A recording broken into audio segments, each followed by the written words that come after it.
Olá, alunos da turma ATS 16, tudo bem com vocês? Estou aqui na nossa 12ª aula da disciplina Enfermagem Domiciliar. E hoje nós iremos falar sobre as condições clínicas mais frequentes no atendimento domiciliar, né? Quais as patologias, associações clínicas que esse paciente pode ter no momento do atendimento domiciliar, tá bom? Eu espero que vocês gostem dessa aula. Qualquer dúvida, pode me deixar aí uma pergunta via portal que a gente vai se falando, tudo bem? Lembrando que no final dessa aula a gente tem uma atividade complementar aí, tá? Então vamos lá. Dentre as principais condições clínicas para o atendimento domiciliar se destacam a síndrome da imobilidade, disfunções cognitivas e alterações comportamentais, déficits sensoriais, doença respiratória crônica, doença respiratória aguda, doenças cardiovasculares, infecção do trato urinário, feridas e outras afecções de parte mole, que no caso a gente vai falar muito sobre as lesões por pressão, tá? Reabilitação neurofuncional e motora, reabilitação nutricional, constipação, transtorno em saúde mental, iatrogenias. Iatrogenias é todos os danos que acometeu o paciente, seja numa cirurgia, num procedimento, é todo ou qualquer um dano que tenha atingido o nosso paciente, tá bom? Neoplasias, doenças infecto-contagiosas crônicas, síndrome da fragilidade, síndrome neurológica da infância ao envelhecimento, atendimento domiciliar materno-infantil e doenças osteomusculares. Basicamente, essas condições clínicas são as mais frequentes nos pacientes de atendimento domiciliar, tá? Acredito eu que vocês vão encontrar outras patologias aí, com certeza, mas as mais frequentes são essas. Agora eu vou dar início a especificar cada uma dessas condições clínicas para que possamos compreender e até saber quais os nossos cuidados de enfermagem para cada uma delas, tá beleza?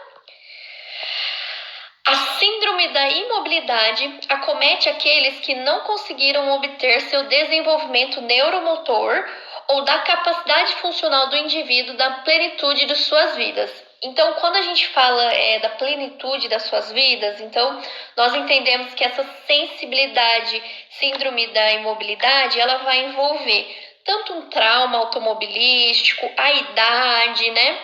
Quando a gente fala de um desenvolvimento neuromotor, pode acontecer em crianças com uma paralisia cerebral, né? Enfim, por N motivos, tá?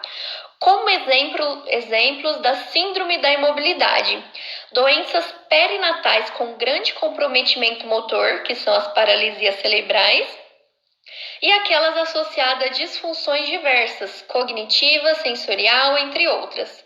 Progressão das doenças neurodegenerativas, como distrofia muscular, sequelas de trauma pela violência urbana ou no trânsito, sequelados por doença cerebrovascular, algum paciente que sofreu AVC, alguma coisa do tipo, tá? Obesidade e a fragilidade, né? Essa fragilidade envolve muitos idosos, né? Que vão perdendo a força muscular, vão atrofiando e acaba entrando nessa condição clínica de síndrome da imobilidade, tá bom?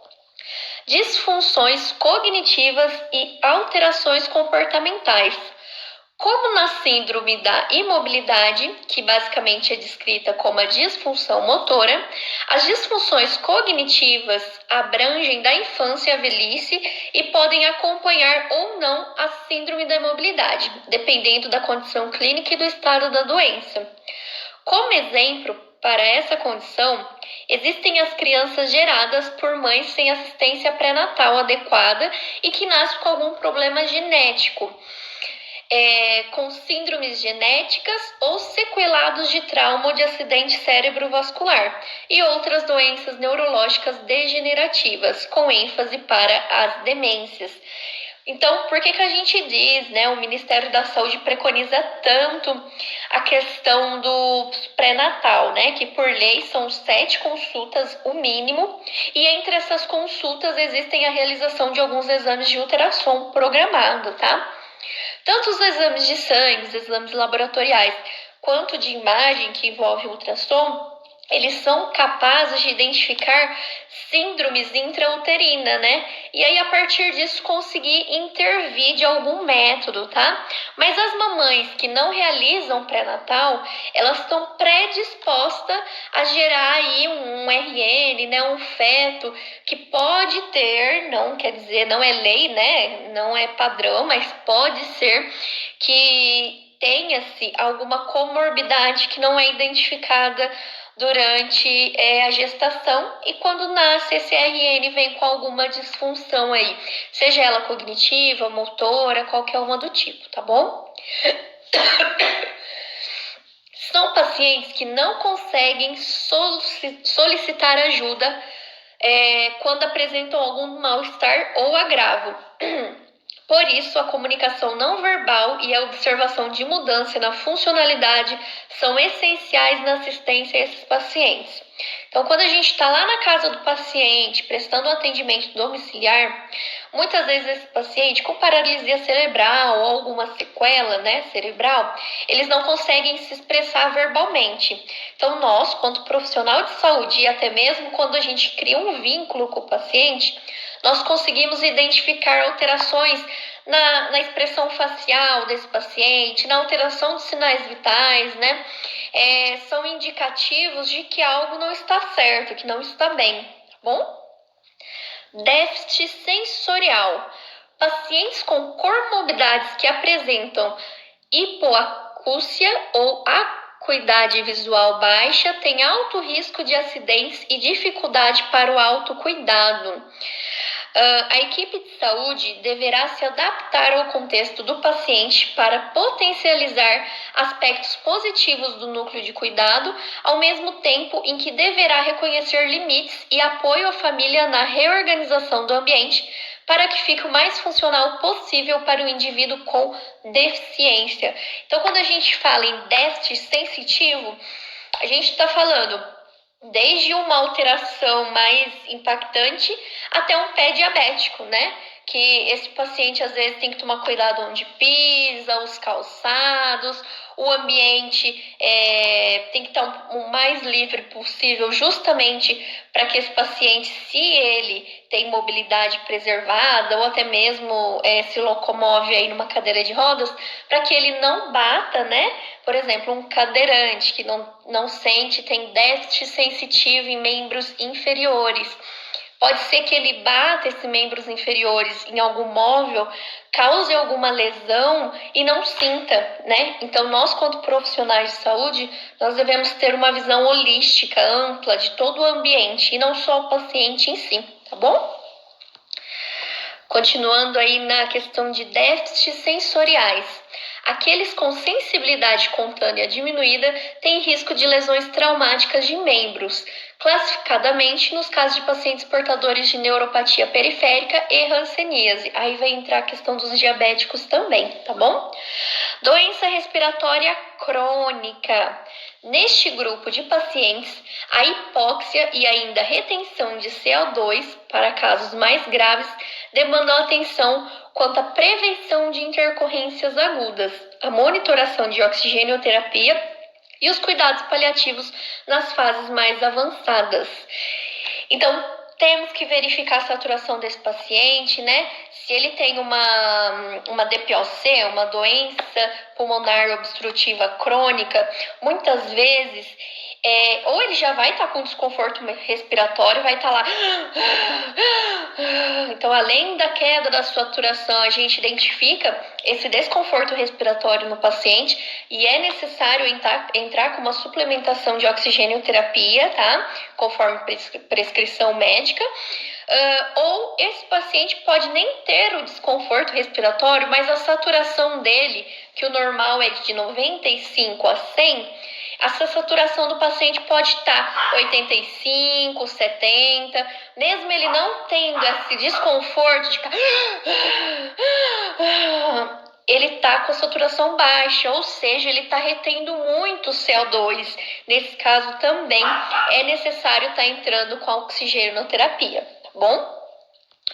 Como exemplos de doença respiratória crônica, são sequelados de DPOC, que são doença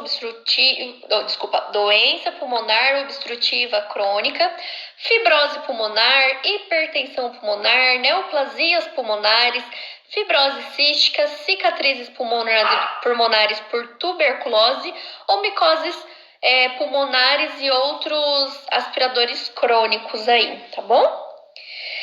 Alguns pacientes são elegíveis para o uso de aparelho como inaladores, aspiradores, concentrados cilindros, né, para oxigenoterapia, ventilação mecânica não invasiva e cuidados crônicos com traqueostomia.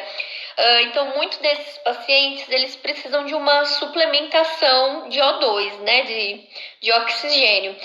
Então, seja através de uma inalação, de um inalador, né, seja através realmente de um catéter, né, ou até mesmo, a gente vai falar mais ali para frente, sobre os aparelhos que são CPAP e UBIPAP. São dois tipos de aparelhos utilizados em ventilação mecânica não invasiva. Eu vou explicar eles mais para frente, mas também se enquadra na utilização desses pacientes com doença respiratória crônica, tá? Doença respiratória aguda é um grupo de doença muito presente na assistência domiciliar e há muitos anos é um dos principais motivos de procura às urgências e à hospitalização. Então, um exemplo aí de doença respiratória aguda são as bronquites, as pneumonias, né? São tudo que é adquirido instantaneamente, é agudo, que não é do paciente, tá bom? Diferente de uma DPOC, que isso já foi acometido no paciente, então acaba sendo uma doença respiratória crônica e não mais aguda, tá bom?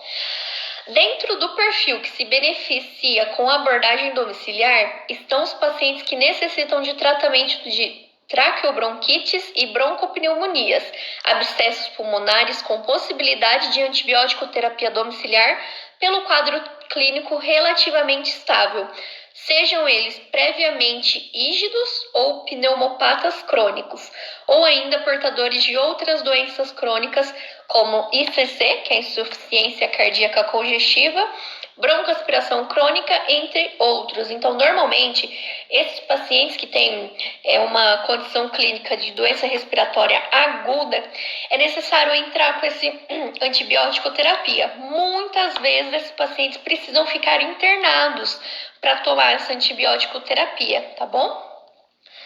Para o sucesso do cuidado, é importante garantir a administração de antibiótico nos horários corretos e via de acesso quando prescritos medicamentos injetáveis, bem como a oxigenoterapia crônica ou por tempo reduzido de acordo com a prescrição médica.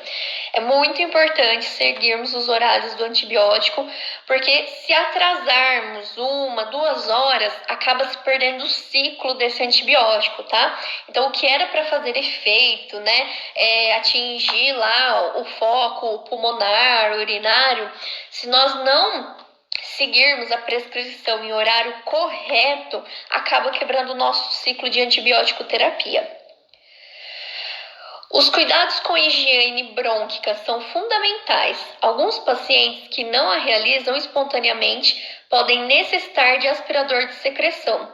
Então, pacientes que não têm o reflexo da deglutição, normalmente aquela saliva, né, aquele biofilme de bactérias acaba ficando presente ali na boca, ele não realiza até mesmo a higiene oral por si só. Então, nós da enfermagem, né, o técnico de enfermagem, o auxiliar, o enfermeiro, precisa realizar essa higienização oral do paciente e até mesmo, às vezes, uma aspiração orotraqueal, se for o caso, tá? Justamente para que a secreção não fique parada e, como eu disse para vocês, Pacientes que têm algum tipo de déficit neurológico ou motor, às vezes não tem o reflexo de deglutir. Então, o mínimo que essa secreção vá, né, passa pela laringe aí, acaba indo ao pulmão e fica paradinho lá, causando uma pneumonia, tá bom? É um exemplo, viu? Os portadores de traqueostomia deve-se estar atento e orientar bem os cuidadores para evitar formação de rolhas nas cânulas e o acúmulo de sujidade, o que levaria ao sufocamento e à reinfecção. Então, também os pacientes que utilizam tráqueo, né, eles também não têm o reflexo de tosse. Então, se essa secreção não for aspirada, não for limpada, né, ela pode ficar paradinha lá na tráqueo e aí o paciente pode até ter uma parada cardiorrespiratória, tá? Doenças cardiovasculares. O atendimento domiciliar reduz internações hospitalares para insuficiência cardíaca crônica descompensada, que também se constitui de uma das principais causas de hospitalização de adultos e idosos no Brasil. Alguns pacientes são elegíveis para fisioterapia respiratória e outros necessitarão de oxigenoterapia por curto prazo, nas descompressões agudas. Então, muitas vezes, pacientes que têm insuficiência cardíaca, eles têm apneia do sono, dispneia por exercícios de pouco esforço. Então, eles precisam dessa suplementação de O2, tá bom? Infecções de trato urinário. Os portadores de bexiga neurogênica com resíduo miccional, hiperplasia protástica benigna, cateterismo vesical, fístulas enterovesicais, colapso uterino grave, litíase retal e o uso de fraldas ou dispositivo urinário masculino, tipo Urupen, são acometidos com frequência por infecção do trato urinário. Então, todos esses que eu citei, se não tiver uma boa higienização, né, pode estar levando aí uma infecção do trato urinário. Higiene íntima, cuidados com técnica de sondagem e medidas comportamentais para evitar o uso de fraldas ou Urupen em retenção urinária são primordiais para evitar a recorrência. Então, quando a gente fala de fralda, quando nós estamos no nosso plantão, no atendimento domiciliar, a gente precisa realizar a troca dessa fralda do mesmo jeito que se estivesse no ambiente hospitalar, tá? Eu não vou passar aí 12 horas do meu plantão para depois, lá no finalzinho, antes de eu passar o plantão para o meu coleguinha, ir lá e realizar a troca da fralda desse paciente em atendimento domiciliar.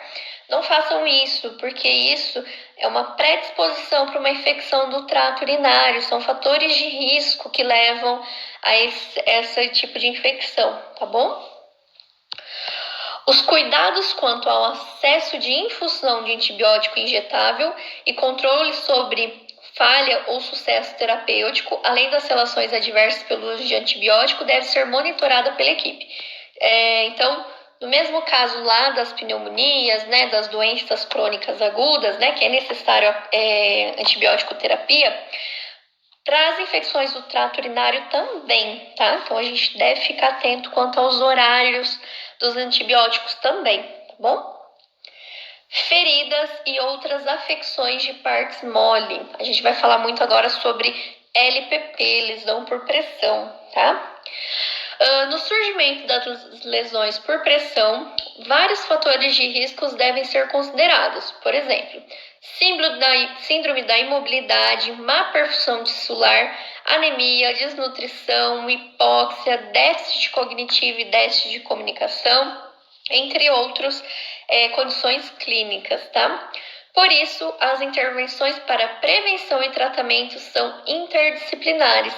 Então, quando a gente fala aí nessas prevenção, troca de decúbito, a nutricionista ir avaliar esse paciente e prescrever uma dieta adequada, tá? Tudo isso vai ajudar até mesmo o metabolismo a evitar essas lesões por pressão, tá bom? O uso de coxins, proteção das proeminências ósseas, né? Tudo isso são medidas preventivas dessas lesões por pressão. Outros tipos de lesão que devem ser monitoradas no domicílio são as causadas por diabético, né? Com ênfase na flora polimicrobiana. Então, se é um pé diabético, se o meu paciente tem um pé diabético, eu tenho que avaliar diariamente como é que está a evolução, né? Justamente porque se eu estou seguindo uma prescrição de enfermagem, utilizando alguma pomada, algum fármaco naquele pé diabético, e eu estou percebendo que ao invés de diminuir, ela estar aumentando essa ferida, eu preciso comunicar a minha equipe de atendimento domiciliar para que seja reavaliado esse caso, tá bom? Lesões de Estácio que necessitam de medidas de diminuição de edema e melhora no retorno venoso, e lesão por insuficiência arterial periférica, que podem se beneficiar de tratamento de revascularização, lesão ou ferida cirúrgica pós-operatória. E por fim, as lesões tumorais, né? Então, além de LPP, eu também posso ter, né, num cuidado de atendimento domiciliar, as feridas pós-cirúrgicas, né? Muitas cirurgias abdominais, se o paciente é diabético, obeso, essas feridas acabam abrindo, né? A gente costuma dizer deiscência. Então, a ferida cirúrgica, ela se abre. Então, aí tem que fazer uma série de curativos, cuidados, manter isso limpo, seco, para que essa ferida feche normalmente, tá bom? Caberá à equipe clínica estar atenta para conduzir esses casos com maior pertinência, seja nos encaminhamentos das especialidades, seja nas intervenções junto da família e na elaboração de plano terapêutico adequado. Então, a equipe de atendimento domiciliar precisa identificar, sim, esses pacientes que precisam da assistência quando as condições clínicas se trata de feridas, né? Porque feridas, como a gente sabe, ela não se fecha sozinha, né? Então vai todo um cuidado, todo um planejamento, um melhor plano terapêutico, para que ao invés de piorar, a gente consiga fechar essa ferida, essa cicatriz aí, por qualquer motivo que seja, tá? Reabilitação neurofuncional e motora. Quando o paciente é admitido no atendimento domiciliar, é levantada a necessidade de reabilitação e prognóstico. Então, quando a equipe multidisciplinar vai avaliar esse paciente, ela já avalia o grau de dependência desse paciente, o quanto o prognóstico desse paciente consegue evoluir para uma melhora, tendo uma reabilitação neurofuncional ou motora. Essas partes entram muito a questão do fisioterapeuta, tá?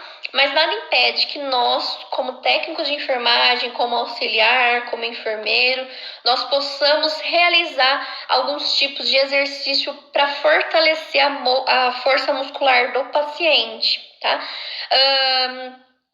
Mas tudo isso tem que ser discutido na equipe multiprofissional, ok? É importante que a equipe interdisciplinar reconheça quais são as condições passíveis de intervenção e elencar quais clientes deveriam receber uma intensificação da reabilitação ou encaminhamento a centros de média e alta complexidade. A decisão sobre o prognóstico com paciente e cuidadores ocorre após a avaliação do potencial de reabilitação, estímulo das capacidades presentes, superação de limitações e reconhecimento dos limites físicos, emocionais e educacionais. Reabilitação nutricional. Complicações de comorbidades, internações hospitalares recentes e uso de polifarmácia pioram o risco de agravos à saúde. Um deles é a desnutrição, muitas vezes subvalorizada nas avaliações hospitalares e nas emergências. Não é possível reabilitação em geral sem terapia nutricional adequada. Ou seja, né, o que eu quero dizer com isso? Quando o paciente está com quadro clínico de desnutrição, é muito importante que a nutricionista, dentro lá da nossa equipe inter ou multidisciplinar, ela avalie esse paciente e propõe um plano terapêutico nutricional, né? Lembrando que quando nós não temos uma nutrição adequada, né, nós não conseguimos, além da nossa mobilidade física, acabar sendo prejudicada, a gente pode ter o surgimento aí das lesões por pressão, né? Por falta de alguns minerais, né? Alguns minérios, né? Sódio, potássio, absorvidos da alimentação. Por isso que a nutricionista precisa estar presente, tá bom? Outro problema grave nutricional é a obesidade, como causa de síndrome da imobilidade. E geralmente os pacientes nessa condição apresentam muitas comorbidades: diabetes mellitus, dislipidemia, hipertensão, depressão, ansiedade, dor em articulações de carga, apneia do sono, entre outras. Então, do mesmo jeito que meu paciente pode ter um quadro de desnutrição, eu estou cuidando, prestando uma assistência de enfermagem domiciliar num paciente desnutrido, eu também posso, né, estar prestando uma assistência a um paciente obeso, né, que também a obesidade, ela agrava para a imobilidade, né, então esse paciente vai ter maior dificuldade de fazer uma troca de decúbito, né, para se locomover, enfim, né, então por isso precisa também estar aí a presença da avaliação da nutricionista nesses casos, ok? No final da vida, a discussão sobre alimentação deverá ser feita pela equipe com o paciente e os cuidadores, pois há vários determinantes que são específicos caso a caso. Os objetivos de conforto e prazer da alimentação, se possível manter, são prioritários. Ou seja, do mesmo jeito que essa nutricionista estará presente nesse atendimento com o paciente, com a família, o profissional, né, o membro lá da equipe de atendimento domiciliar, precisa identificar, conversar com esse paciente ou com os cuidadores, qual é a rotina da família, né? Porque não adianta passar um cardápio e a família não ter condições socioeconômicas de estar adquirindo aquele tipo de alimentação, ou não faz parte da rotina da família, né? Então tem que ser uma balança, né? Não aderir demais também tudo que o paciente come, né? Mas também nos colocar no lugar do paciente, né? Será que ele teria condições de seguir essa dieta, né? Condições financeiras que seja, enfim, tá? Constipação. As dificuldades de ingestão de fibras, hidratação, polifarmácia, síndrome da imobilidade podem agravar situações de obstrução intestinal crônica. Muitas medicações que os pacientes tomam, né, causam a constipação, né? Falta fibra, a hidratação, o intestino não consegue absorver os nutrientes lá durante as alças intestinais e aí acaba ficando tudo paradinho lá, causando uma constipação, tá? Pacientes neuropatas desnutridos que apresentam fadiga não têm força adequada para realizar a prensa abdominal. Então, lá na alça intestinal, que tem toda aquela movimentação, esses pacientes não têm essa força adequada, né? Porque, na verdade, é uma força que depende do nosso organismo.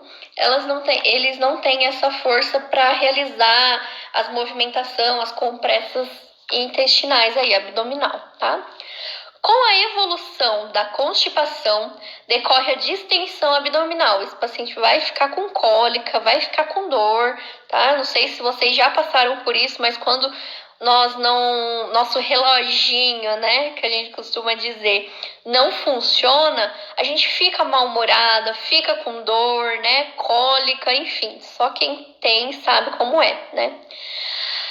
Pior da aceitação alimentar, o refluxo gastroesofágico, as cólicas e, por fim, com a formação de fecaloma, a infecção urinária e a temível obstrução intestinal, com o risco do paciente ser submetido à cirurgia de urgência por abdômen agudo obstrutivo. Então, assim, se eu estou cuidando do meu paciente lá na casa dele, no atendimento domiciliar, eu preciso ler as anotações do meu colega anterior, observar, né, quando foi que esse paciente evacuou, né, apresentou fezes.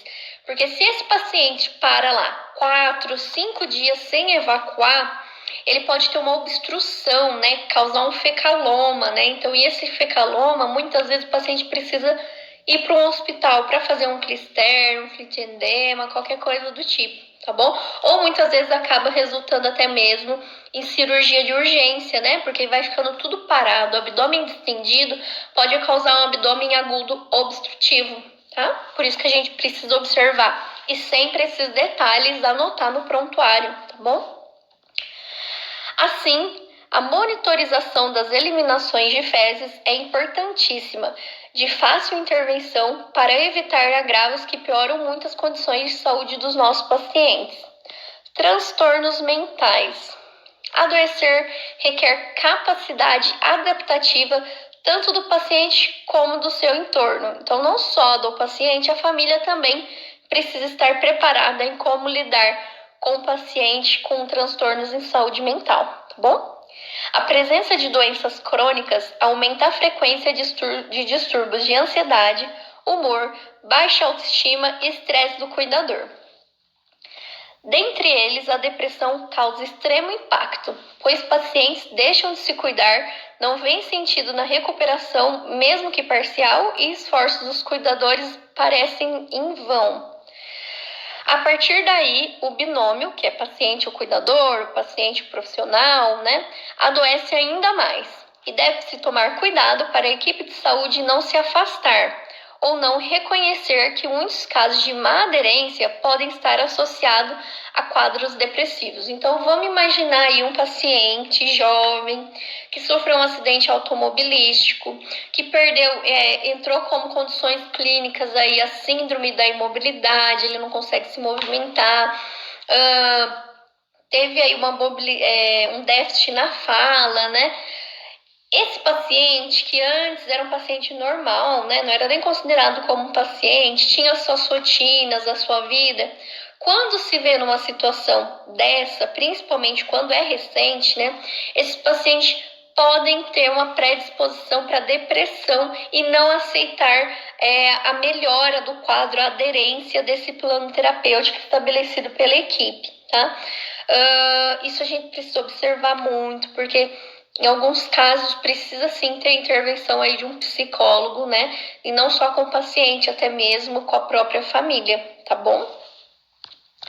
A equipe de atendimento domiciliar pode se deparar com a necessidade de visitas a pacientes com distúrbio de pânico, em crise de delírio ou em negação ou incompreensão total da sua situação de adoecimento e se negar a sair de casa para tratamento. Alguns casos de aderência medicamentosa em saúde mental só ocorrem quando uma equipe assistencial visita a residência do paciente e seus cuidadores, criando-se vínculo e corresponsabilidade para o tratamento. Então, nesses casos, normalmente, a equipe de atendimento domiciliar, além de criar esse vínculo com o paciente, o cuidador, a familiar, eles estabelecem metas, né? Incentivam esse paciente a seguir o plano terapêutico, tá? E não somente ir lá e falar assim: ô, dona Maria, a senhora precisa tomar esse remédio. Não, a gente tem que estimular esse paciente, né? Tentar identificar alguma coisa que esse paciente gosta de fazer, né? Realizar esse estímulo, né? Para que o paciente lute pelo próprio tratamento, tá bom? Iatrogenias. Iatrogenias são afecções decorrentes de intervenção do médico ou de um membro da equipe assistencial, seja ela certa ou errada, justificada ou não, da qual resultam danos à saúde do paciente. Então, como eu disse para vocês no início desta aula, iatrogenias é todos os danos decorrentes de alguma ação, né, seja ela esperada ou não, e que tenham algum agravo ao nosso paciente. Vou dar um exemplo: um erro de medicação, uma cirurgia que, mesmo ter seguido o checklist de cirurgia segura, enfim, realizado todos os protocolos, esse paciente acabou tendo um dano, né? Uma deiscência, como eu disse para vocês, pacientes muito obesos, diabéticos, às vezes vai fazer alguma cirurgia abdominal e a predisposição devido à diabetes, né, a questão de cicatrização, eles acabam tendo uma deiscência. Isso é uma iatrogenia, também pode ser considerada como uma iatrogenia que não é voluntária, né? Ninguém gostaria que esse paciente ficasse assim, mas aconteceu um dano com o paciente, tá bom?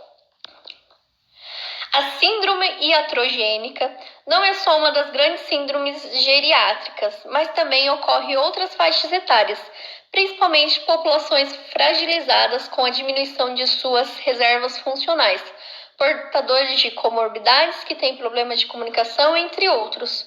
Qualquer profissional pode realizar iatrogenias, as quais podem ser classificadas como de ação quando o paciente sofre a sequela de uma intervenção de membro da equipe, ou de omissão, quando o paciente sofre pela falta de conduta que irá beneficiá-lo certamente. O enfoque principal é evitar agravos na saúde do paciente, pois as iatrogenias são passíveis de prevenção, né? Dependendo da população atendida e do perfil da equipe assistencial, os grupos de iatrogenias podem variar entre os seguintes. Então, podem ser das seguintes formas: efeitos colaterais de medicamentos, efeitos indesejados de medicamentos que podem ocorrer por má técnica de aplicação, diluição incorreta, monitorização ausente ou inadequada, entre outros. Procedimentos invasivos no domicílio, comunicação entre equipe e paciente cuidador, né? Erro profissional, decorrente de imperícia, imprudência e negligência, tá? Neoplasias.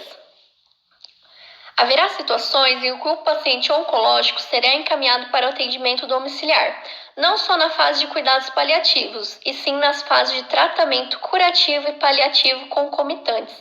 Então, muitas vezes, os pacientes oncológicos, né, que vão no setor de oncologia, eles não são internados. Normalmente, eles recebem um atendimento domiciliar, né? Depois que fazem as suas quimioterapias, eles voltam para a residência e necessitam de um atendimento domiciliar.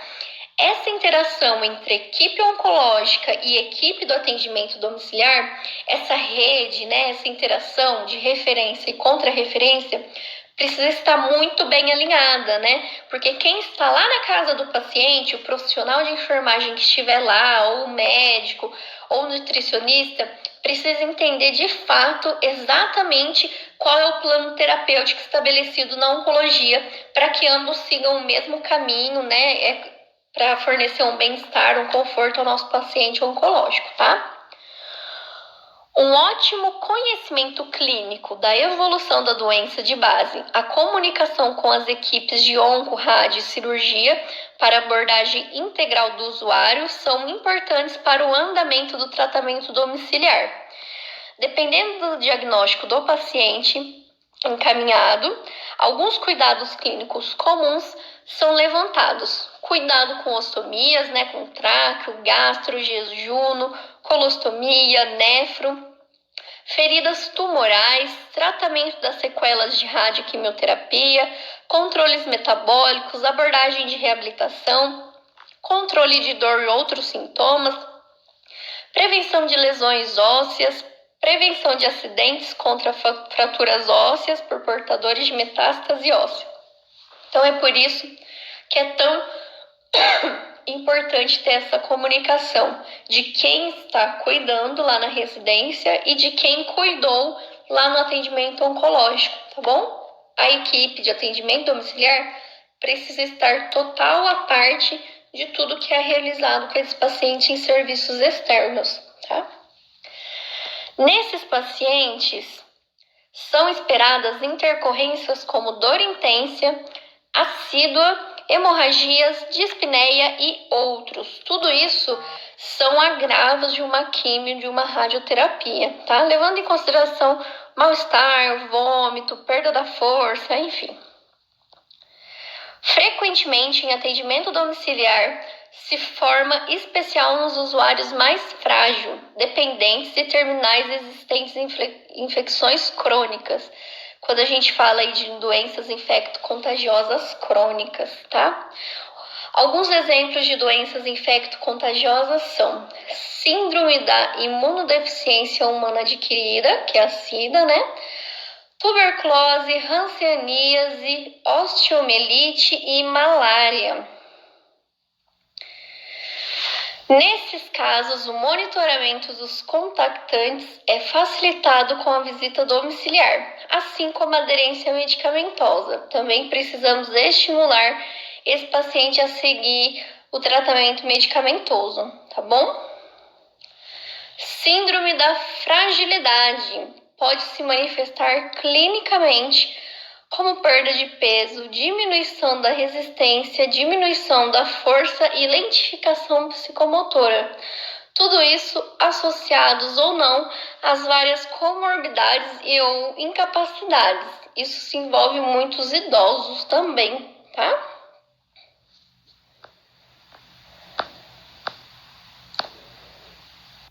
Falando sobre a síndrome da fragilidade, ela envolve aqueles que já manifestam a síndrome, né? Como, por exemplo, os idosos, com intervenções específicas em nutrição, atividade física, adequação diagnóstica e terapêutica e ainda psicossocial seriam a mais adequada. Então, quando a equipe de atendimento domiciliar vai realizar um plano terapêutico para esses pacientes, normalmente eles seguem esses critérios aí, tá bom? Síndromes neurológicas da infância ao envelhecimento.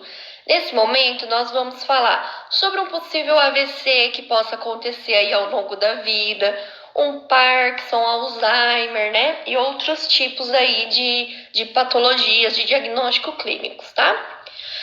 Síndromes neurológicas com acometimento de múltiplos sistemas, não só afetando aspectos cognitivos, comportamentais e de mobilidade, são frequentes no atendimento domiciliar, desde o período neonatal até a idade avançada. As lesões do sistema nervoso podem ser muito graves já na sua instalação. O exemplo de um AVC é um traumatismo, tá? Ou progressivas, que são as questões de neurodegenerativas, né? Então, lá desde do nascimento, né, até o seu desenvolvimento, pode ser que tenha alguma síndrome neurológica, tá? Na infância tardia, a fase adulta, vem as lesões encefálicas adquiridas, que podem ter infecções, né, a meningite é um exemplo, traumáticas e vasculares. As doenças neuromusculares, que se enquadram em distrofia muscular e doença do neuromotor, e os traumas medulares, tá? Então, muitas vezes esses pacientes também apresentam síndrome da imobilidade, né? E vão atrofiando os músculos aí por falta de um exercício, uma estimulação muscular aí, tá bom?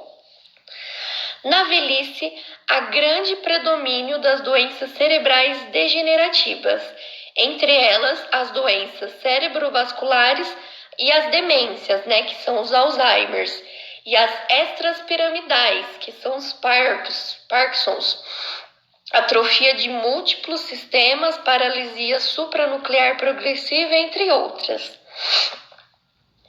Em ambas, há uma forte associação com a restrição ao leito e com problemas respiratórios associados, que ocorrem por repercussões neurológicas na deglutição e na dinâmica respiratória.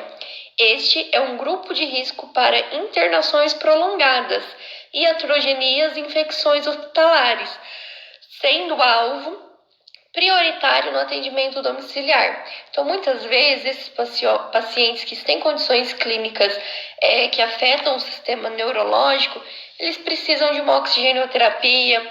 Muitas vezes, eles têm que ser restringidos no leito, né? Muitas vezes, eles são agitados, querem sacar a sonda, né? Enfim, vários outros aí desafios, tá bom? Atendimento domiciliar materno-infantil. Essa área é uma área nova, né?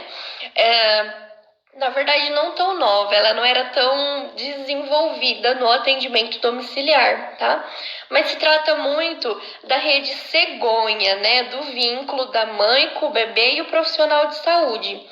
Muitas mães, principalmente quando tem RN de baixo peso ou com alguma comorbidade, elas não sabem lidar com esse RN. Então, é necessário que a equipe de atendimento domiciliar esteja envolvida nessas visitas, nesses atendimentos, justamente para dar um apoio, uma orientação, enfim, estar junto ali com a mãe nesse momento, tá bom? O atendimento domiciliar ao binômio, que é a mãe e o filho, faz-se presente essencialmente em serviços de atendimento domiciliar, sediado em maternidades ou hospitais gerais. Trata-se de uma estratégia que pode ser complementar ao projeto da Rede Cegonha, na medida em que mantém um vínculo materno-neonato em um período crítico, favorecendo o aleitamento materno e a vivência da maternidade.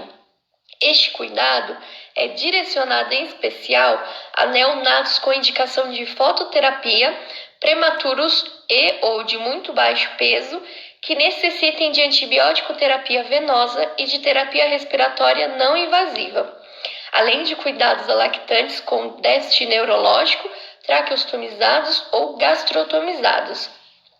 Para as mães, as indicações referem-se às complicações do parto, tais como a infecção puerperal, as condições do pós-operatório ou outras. Então, quando a gente fala nesse atendimento domiciliar mamãe e bebê, a gente está falando realmente desse apoio, né? Imagine uma puérpera, né, que teve aí o seu RN com algum tipo de patologia, né? Seja ela um déficit neurológico, motor, e não sabe como lidar, né? Que tem alguma intercorrência. Normalmente as empresas de home care e até mesmo o serviço de home care, eles fornecem profissionais, né, capacitados para lidar com esse tipo de público, tá bom? Doenças osteomusculares, osteoartrite, osteoporose, dor muscular, condições de insuficiência respiratória crônica. As doenças osteomusculares estão entre as que mais causam incapacidade na população geriátrica. Os idosos mais velhos têm dificuldade de sair de suas residências para buscar ajuda médica, que na maioria das vezes se resume na prescrição de analgésicos de controle parcial de dor. Muitas vezes, pacientes, eles se automedicam, o que não é bom, né? Porque quando realmente esse paciente precisa de determinada medicação, um exemplo hospitalar, ele já tem uma resistência a determinados fármacos, né? Então, devido a essa dor muscular que eles sentem, eles acabam não procurando um atendimento médico, né? Desculpa. E se automedicando, tá bom? Quando encaminhado ao atendimento domiciliar, em uma situação de maior fragilidade, nem sempre se beneficiam de medicamentos que alteram o curso da doença, pelos efeitos colaterais ao longo do período da instalação dos efeitos de drogas que agem nesta linha. Então, como eu falei para vocês, eles se medicam tanto por si só, né, devido à dor, que quando realmente precisa de uma determinada internação, esses efeitos acabam não sendo os adequados, os efeitos da medicação, tá? As dificuldades de locomoção podem restringir também as atividades básicas de vida diária, favorecendo quedas, incontinências e isolamento social, e por fim, depressão e síndrome da mobilidade. Então, com essas dores que principalmente os pacientes mais velhos sentem, eles acabam se isolando do convívio social, né? Não desejam mais ter interação, né? E aí acaba decorrendo aí uma síndrome da imobilidade, tá? Ele evita se mexer o máximo possível e aí o músculo vai perdendo a força, atrofiando, esse idoso vai ficando acamado. São atividades do atendimento domiciliar. O ajuste da prescrição analgésica, isso é parte do médico, tá? As adaptações ambientais, o uso de dispositivos de marcha quando possível, o suporte social para as atividades instrumentais de vida diária, a fisioterapia para aqueles com prognóstico de melhora em relação ao fortalecimento muscular e a melhora postural. Então, todas essas patologias essas circunstâncias clínicas que eu citei para vocês até agora, eles envolvem, sem dúvida nenhuma, a equipe interdisciplinar, multidisciplinar, tá bom? Não é só a enfermagem que está ali diariamente, mas envolve muito fisioterapeuta, nutricionista, médico, psicólogo, serviço social, entre outros profissionais. Espero que vocês tenham gostado dessa aula. Qualquer dúvida, pode deixar a perguntinha aí, que eu estarei respondendo aí para vocês, tá? Não se esqueça que no término dessa